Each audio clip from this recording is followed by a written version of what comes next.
Magandang hapon mga kapuso, ito na naman pong muli ang inyong lingkod upang maghatid ng mga kapanapanabik na ganap dito lamang po sa Lilet Matias, Attorney at Law, dahil nga sa pagkakautang ni Lani na asawa ni Imong, kung kaya't nagkaroon nga ng malaking problema ang kanilang pamilya.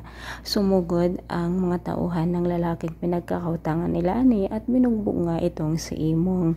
Dahil nga sa pangyayaring iyon, dinala nga sa ospital si Imong at maraming bone ang na damage sa kanya, kung kaya't kailangan siyang maopera.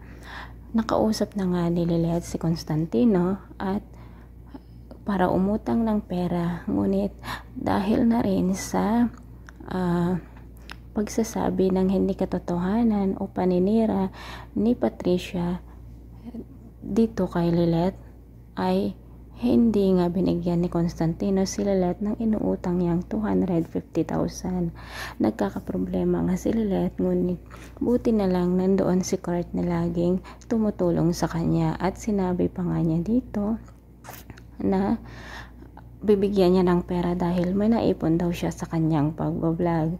Dahil na rin sa pangyayaring ito ay umiiyak si Lilet habang kinakausap ang kanyang at Tito Imo na walang malay, at humingi naman ng tawad si Lani dito kay Lilet dahil nga sa pagmamaltrato nito ay napakabuti at siya pa rin daw ang tutulong sa kanila sa mga ganitong pagkakataon. Nagtaka naman si Calorena kung bakit hindi niya nakikita si Lilet doon sa DNR law. Samantala, kinausap naman ni Ramir ang kanyang attorney dahil nga sa nangrinig niya na dahil dito sa sinabi ni Constantino na nangangailangan ng si Lilet ng pera dahil sa problema ng kanyang pamilya. Nakapagpasya nga si Ramir na bigyan niya si Lilet ng 250,000, at habang kinakausap ni Ramir ang kanyang abogado doon sa isang mall ay nakita nga nila si Meredith Simon. Sabi nga ni Ramir ay kilala niya ang babaeng ito. Sinabi naman ng kanyang kaibigan na siya si Meredith Simon, na isang mabigat at magaling na lawyer. Samantala, pupuntahan nga ni Ramir si Lilet doon sa ospital upang ibigay ang pera na kailangan nila para sa pagbayad ng utang at operasyon ng kanyang Tito Imong.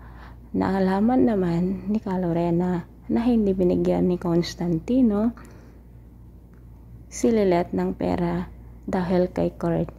Ngayon, syempre sasabihin ni Constantino kung bakit hindi niya pinahiram si Lilet dahil na rin dito kay Patricia, at dito na nga po magsisimulang malaman ang katotohanan na si Ramir ang ama ni Lilet at si Meredith naman kaya ang ina nito.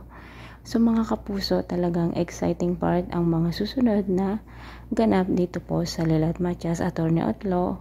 Kaya pakatutukan po natin lagi. Maraming salamat po sa panonood. See you on my next video. Bye bye.